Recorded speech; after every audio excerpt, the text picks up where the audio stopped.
Africa service of Vatican Radio. Welcome to our half-hour daily program for Africa.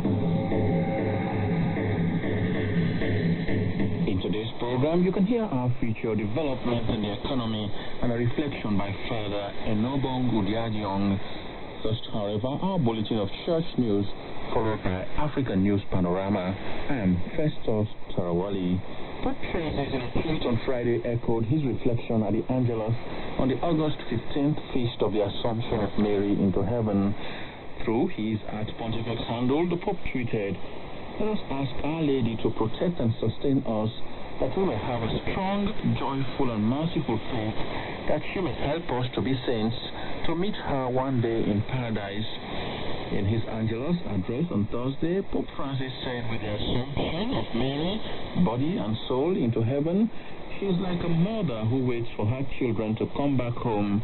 Knowing that she is there with God in heaven gives us comfort and hope during our pilgrimage on earth, Pope Francis said. He called on people to put aside all those insignificant and petty concerns competing for their attention and instead be drawn to God and His greatness. Let us look on high, he said, where Mary awaits us. She loves us, she smiles at us, and she comes to our aid with haste, said Pope Francis. A recent report by the UN Children's Fund, UNICEF, reveals a dramatic increase in the number of children murdered, maimed, or recruited into armed groups in the Republic of Mali. Sean Patrick Lovett reports. It all started in 2012 with the military coup that deposed Mali's president, Amadou Touré. Since then, things have gone from bad to worse in this West African country. Ethnic militias and military forces regularly attack towns and villages. Civilians, many of them children, get caught in the crossfire. More than 150 children were killed in the first 6 months of this year alone. That's twice the number who lost their lives during the whole of 2018. Many others have been injured, orphaned, or forcibly recruited by the various armed factions active in the country. According to the United Nations Children's Fund, UNICEF, nearly 400,000 children are in urgent need of assistance. As the armed crisis escalates, young children are often separated from their families, exposed to violence of all kinds, and suffer unspeakable psychological traumas as a result. A lengthening drought in the region and the subsequent food crisis has led to an increase in cases of child malnutrition as well. Almost 70% of the population of Mali is under the age of 25. With most schools in the country closed because of the conflict, nearly 200,000 children and young people have been left without access to basic education. UNICEF is working with local authorities and partners, doing what it can to provide medical and psychosocial assistance to these children, including helping former child soldiers with social reintegration and, when possible, promoting reunification with their families. According to the same United Nations agency, unfortunately, the operations of aid to the population of Mali are among the least economically supported in the world. I'm Sean Patrick Lovett. Meanwhile, during a UN Security Council open debate on children and armed conflict earlier this month, Archbishop Bernardito Auza, the permanent observer of the Holy See to the United Nations in New York, decried the violence and rights abuse that children suffer in various ways in conflict situations. He renewed his call to the international community to increase efforts to secure the release of child soldiers and help the reintegration of young victims of other grave violations. A quarter of the world's population across 17 countries are living in regions of extremely high water stress, a measure of the level of competition over water resources. That's according to a report by the World Resources Institute. 12 of those 17 high-risk countries were in the Middle East and North Africa. Robin Gomes has this report. New data from the Aqueduct Tools of the Washington-based World Resources Institute, WRI, compare the water available to the amount withdrawn for homes, industries, irrigation, and livestock. The Global Research Organization says that irrigated agriculture, industries and municipalities in extremely high water stress countries withdraw more than 80% of their available supply on average every year. The study warns that when demand rivals supply, even small dry spells, which are set to increase because of climate change, can produce dire consequences. Qatar, with a total of 4.97 on a scale of 5, tops the list of 17 extremely high water-stressed countries. It is followed by Israel, Lebanon, Iran, Jordan, Libya, Kuwait, Saudi Arabia, Eritrea, the UAE, San Marino, Bahrain, India, Pakistan, Turkmenistan, Oman and Botswana. The Middle East and North Africa, or MENA region, is home to 12 of the 17 high-risk countries. WRI says that the data reveals a global water crisis that will require better information, planning and water management. We are currently facing a global water crisis, says Betsy Otto, Global Director for Water at WRI. Our populations and economies are growing and demanding more water, but our supply is threatened by climate change, water waste and pollution. India, which ranks 13th on the list, has a population of some 1.3 billion, more than 3 times the total of the other 16 countries. In July, taps in the southern city of Chennai ran dry, and it is still reeling under water shortage. The WRI report paints a worrying image of water risk around the globe and warns that stress on water supplies can exacerbate conflict and migration, threaten food supplies, and pose risks for water-dependent industries, including mining and manufacturing. That was Robin Gomes reporting. You're tuned to the Africa service of Vatican Radio.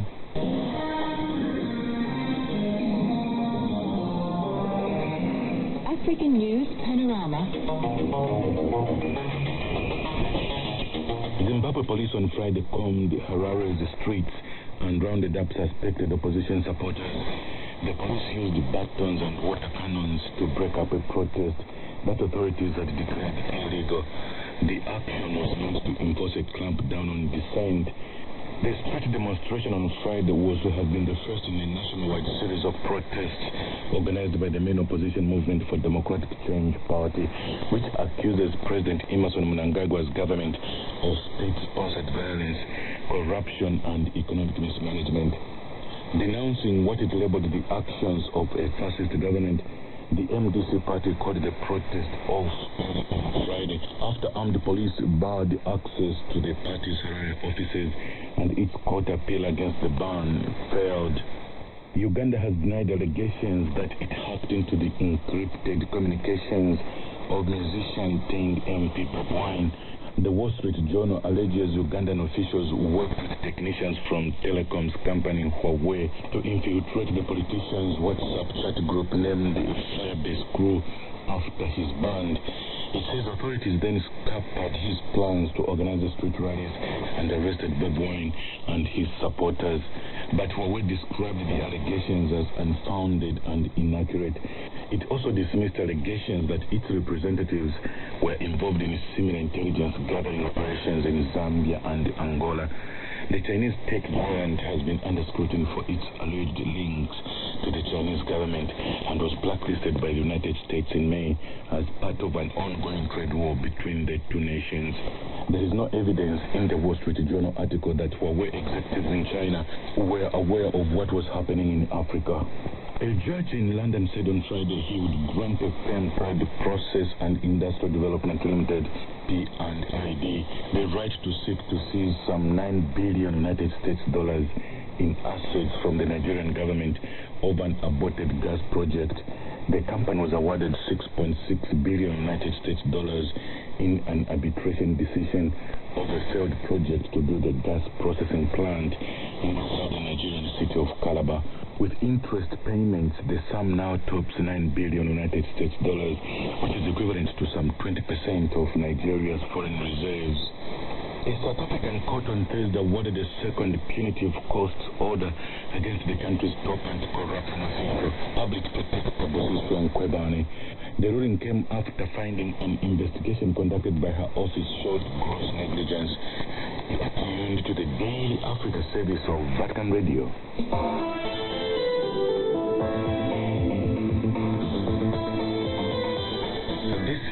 Development and Economy, and you are welcome to the program. My name is Kenyan Godfrey Kampamba.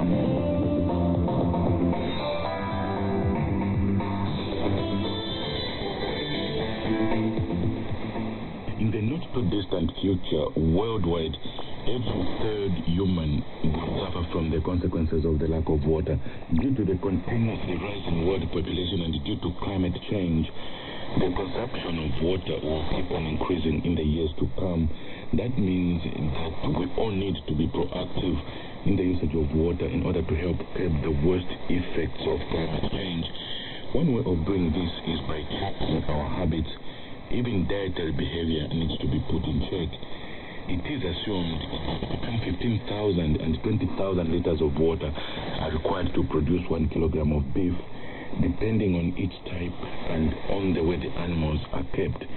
According to scientific calculations, therefore, the production of one burger or 200 grams of meat requires 3,000 liters of water. The enormous consumption of water in meat production is primarily due to the watering of the plants which livestock animals feed on.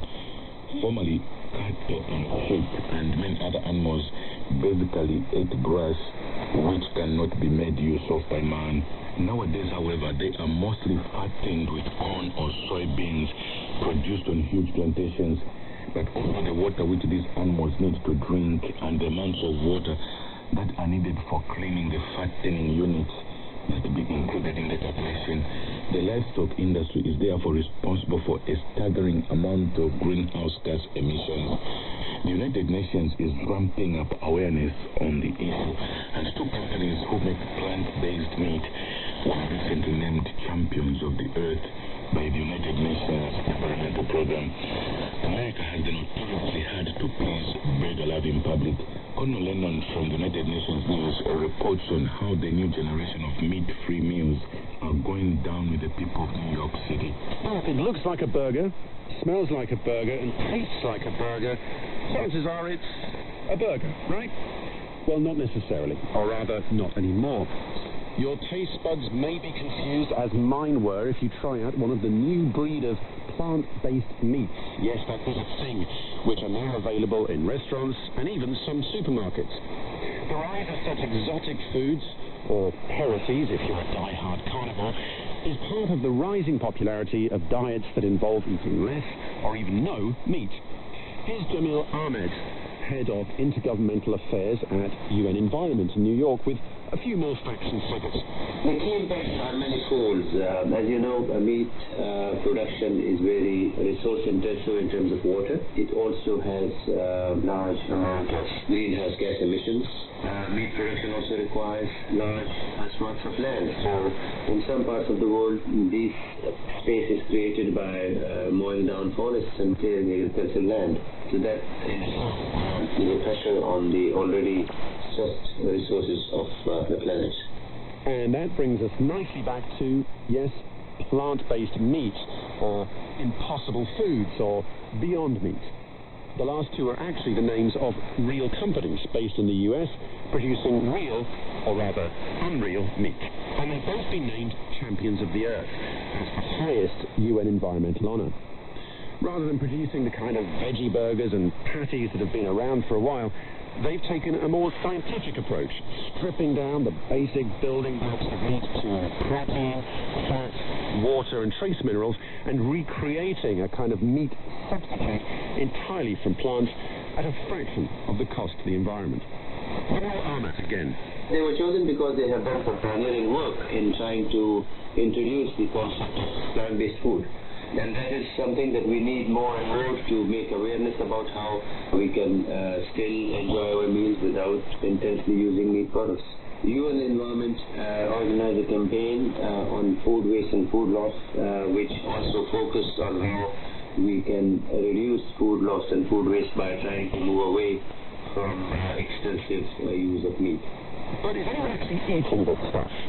To find out for myself, I travelled downtown to one of the restaurants of the Bear Burger chain, which are dotted around New York City and beyond. I caught up with Rudy Ramos. He's the vegan culinary director of Bear Burger. I caught up with Rudy Ramos. He's the vegan culinary director of Bear Burger. And I asked him what's different about Impossible Foods and Beyond Meat. These companies are looking at what a quote-unquote veggie burger is and what it can be. The building blocks are different. I think me personally being a chef, making veggie burgers the whole time I've been a chef, thinking about vegetables and how they bring texture and how they respond well to searing, those things when I would make a veggie burger. I always thought about it in terms of little pieces of vegetables coming together to form a patty, right? And that's how I've always thought about it. Even the early quote-unquote veggie burgers that were made from soy that had sort of a tear-away mouthfeel, they still focused on the idea that you want a veggie burger to have this certain texture. I think what Impossible and Beyond came and did was said, no, let's break it down to really a molecular level. Let's see why we crave meat. Let's break down everything that a meat burger has, and let's build it back from the ground up. Okay, so we're in the kitchens now. Yes. Tell me what we're looking at here. So right now, side by side, I have to my right the Beyond Burger. To my left is the Impossible Burger. The Beyond, you can see, is a little more unicorn. The Impossible here is a little more rustic. And the Impossible on my left is actually a little thicker on the inside, so that way if someone wanted to have a medium or medium rare Impossible, to have sort of that bleeding heme, you can have that. So just like with me, medium rare, you can have the same texture, the same feel. You can have the same texture and the same feel. Tell me, what kind of reactions of customers, tell me the kind of things they say, like they've seen it for the first time, you've got some hardcore red meat eaters out there? I really think it depends on how open someone is. If someone's coming specifically to try these proteins and they're excited because they want to try something new, I think they're going to have a more open mind, and I really think that they will enjoy it. One of the great things about these proteins is the way that they sear. Something like a veggie burger, when you put it on the grill, it's going to crisp up a little. But what these do is these sear. Where we are at in terms of food, there's an explosion of plant-based options in our burger now. Me personally being vegan for a long time, I went through those times where I would eat with my family or I would eat with my friends in non-vegan establishments, and I was always stuck with something that was an afterthought, right? So it was either salad or French fries. I'm not a big fan of salads anymore. Had too many in my life.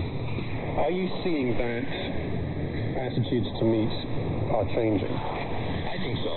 I even see it in the company that I work for. A lot of the people that work for headquarters, you see that they're actually not just eating burgers every day.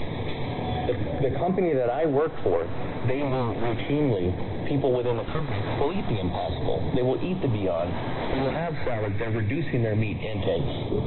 When you're getting reactions from customers or from even the people who you work with, is this for health reasons? Is it because of the fears about the environmental cost of meat? We all know that red meat in particular uses a huge amount of water, resources, and many people, including at the UN, are saying that this is not environmentally sustainable.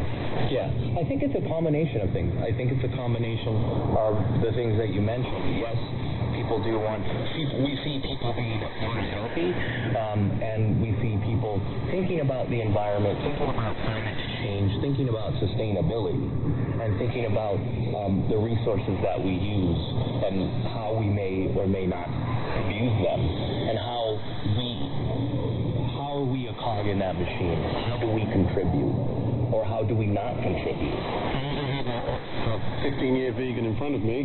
What are your reasons? First and foremost, I'm an ethical vegan, so for me, first and foremost, it's about life, but I also care about the environment. I also care about the workforce in these slaughterhouses, the mechanism of animal slaughter.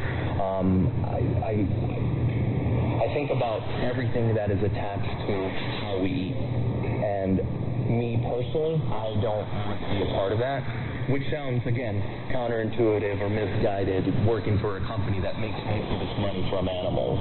But I actually see it as quite guided. Being vegan in these 15 years, I would say the first 10 years of my veganism were relatively stagnant in the sense that there wasn't a lot of innovation. In fact, I can remember even less than 10 years ago when I talked to somebody and I said that I was a vegan, they might not even know what that is. 10 years later, everybody knows what that word is. And in the last 5 years, I think we've seen the proliferation of plant-based options explode. When I first went vegan, I made soy milk from powder and water. Now I can go to a local convenience store and buy soy milk. That blows my mind. So because I've seen that sort of thing, it made me rethink about how I am a participant in this movement. I know that this is a marathon. I know that this is not a sprint. I know that this is a long game. I mean, the word vegan was first coined in the 40s. Here we are all these years later. And I'm just excited to see where we go. Colonel Lennon reporting on how the new generation of meat-free meals are going down with the bed-alive public of New York City. And that is all we have time for in this edition of Development and Economy. Until next week at the same time, my name is Kanyanta Godfrey Kampamba. Coming up next, a reflection on this Sunday's readings, prepared and presented by Father Enobong Udaidiong.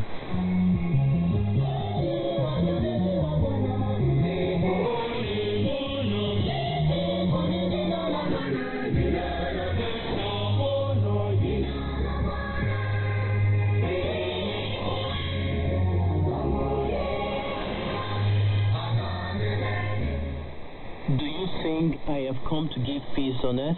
Jesus asked. This question in the Gospel of St. Luke chapter 12 calls for a good reflection on what our response will be individually.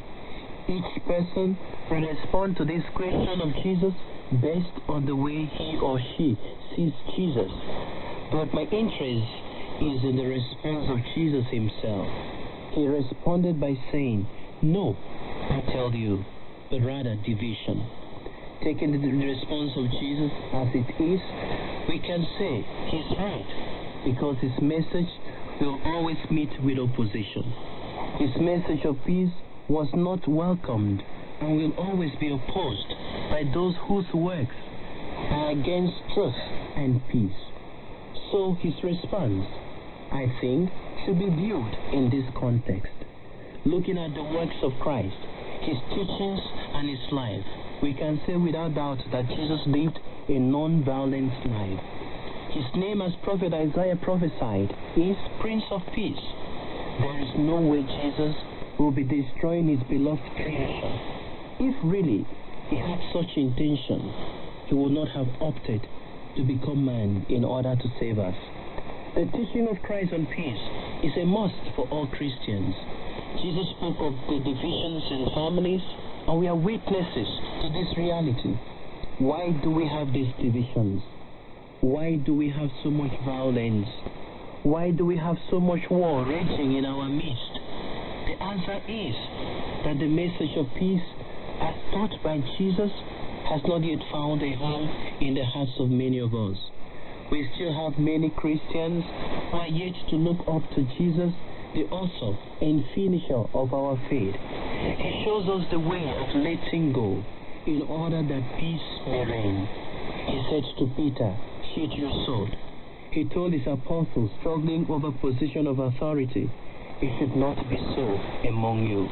He said also, "I came that they may have life and have it in abundance."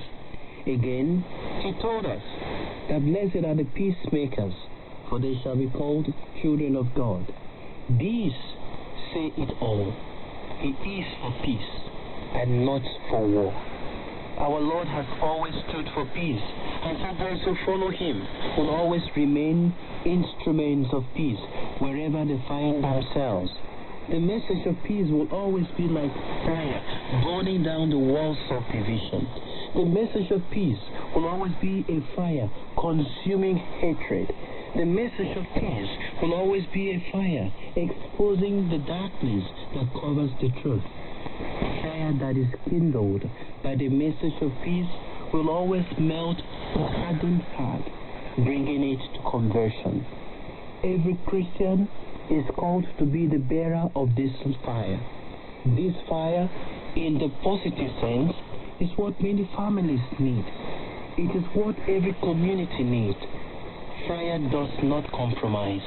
This means whatever is not in conformity with the message of Christ has to be rejected. This gospel message also invites us in a special way to look at our contribution to the society in terms of peaceful coexistence. We as witnesses to the truth cannot be silent when the society is heading to ruins. We cannot be silent when evil is taking over our communities. We cannot be silent when the family and its values have been reduced to nothing by worldly legislations that are against the teachings of Christ. The message of Christ in all its richness must be preached with perseverance, without fear, thus having in mind that its aim is to give peace to our troubled world. When we hear His word, it burns in our hearts and causes us to long to share this good news with others. May the message of Christ in all its richness continue to find a home in our hearts through the same Christ our Lord. Amen. Peace be with you.